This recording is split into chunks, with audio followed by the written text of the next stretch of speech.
Good day, everyone. A very warm welcome and merry me. I want to thank each and every one of you for joining me today.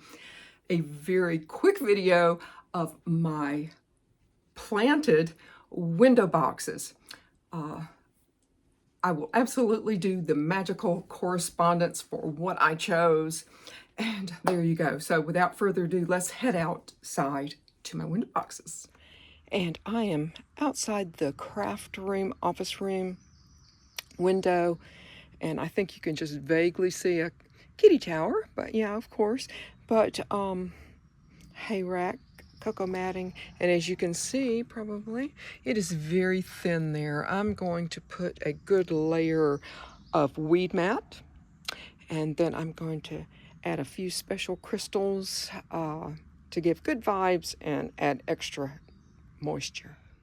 And since I am working off a ladder, I'm just going ahead and getting this set up just like I want it in there.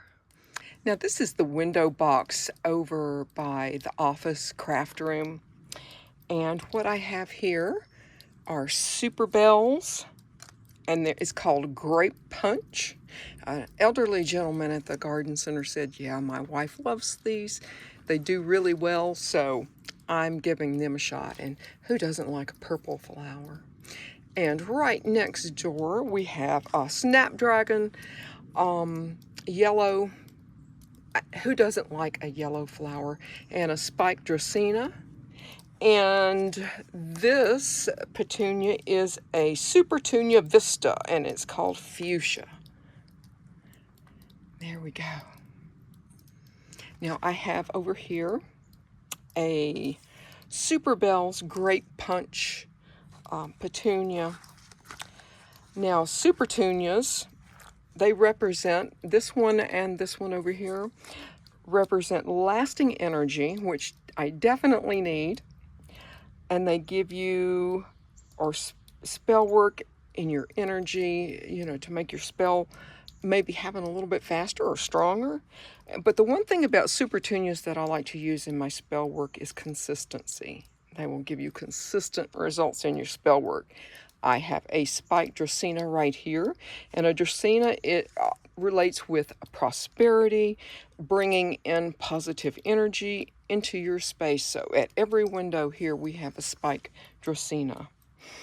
The purple, now as far as the purple, we all love purple, but purple represents to me enchantment, mystery, and admiration. And purple is known to calm a chaotic mind. Not a lot has happened over in the front bed here. I did add, as you can see here and up there, are African daisies, and what I've done is I've added a few more African daisies. I did plant like right over here and back here. I'll get a closer look.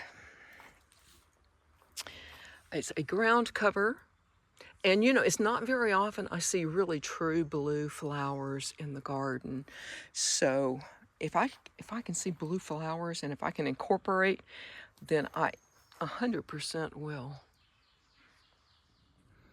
This is down the old driveway. This is where a lot of the deer come up to eat.